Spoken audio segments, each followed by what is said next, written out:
ইএফটিতে বেতন ভুল না থাকা প্রার্থীদের করণীয় কি?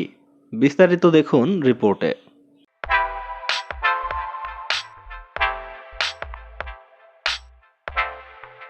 বেসরকারি শিক্ষা প্রতিষ্ঠানে কর্মরত এমপিওভুক্ত শিক্ষক কর্মচারীদের ইলেকট্রনিক ফান্ড ট্রান্সফার বা ইএফটির মাধ্যমে বেতন ভাতা দিচ্ছে সরকার।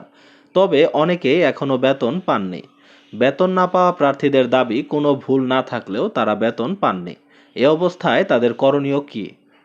মাধ্যমিক ও উচ্চশিক্ষা অধিদপ্তর মাউসি বলছে, ৫ ধাপে ৩,৫৭,০০০-এরও বেশি শিক্ষক কর্মচারীকে বেতনের আওতায় নিয়ে আসা হয়েছে। ছোট এবং মাঝারি ভুল থাকলেও বেতন ছাড় করা হয়েছে। তবে যাদের বড় ধরনের ভুল রয়েছে তারা তথ্য সংশোধন না করা পর্যন্ত বেতন ভাতা পাবেন না।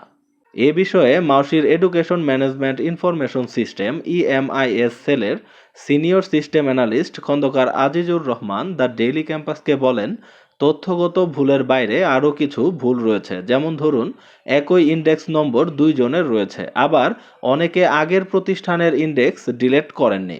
এ ধরনের ব্যক্তিদের বেতন দেওয়া বন্ধ রয়েছে। এছাড়া অনেকের বড় ধরনের ভুল, যেমন জন্ম তারিখ ও নামের ভুল রয়েছে। এই ভুল সংশোধন না করা পর্যন্ত তারা বেতন পাবেন না।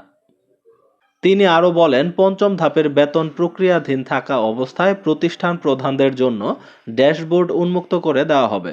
তখন তারা লগ ইন করে কোন সমস্যার কারণে সংশ্লিষ্ট প্রতিষ্ঠানের শিক্ষক কর্মচারীদের বেতন পাননি সেটি দেখে নিতে পারবেন।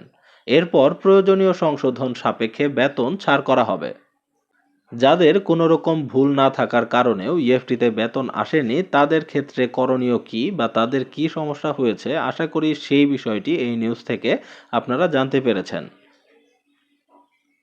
এ সম্পর্কে আপনাদের যে কোনো প্রশ্ন থাকলে অবশ্যই কমেন্টে লিখুন। দেখা হবে নতুন কোনো ভিডিওতে নতুন কোনো গুরুত্বপূর্ণ আপডেট নিউজ নিয়ে।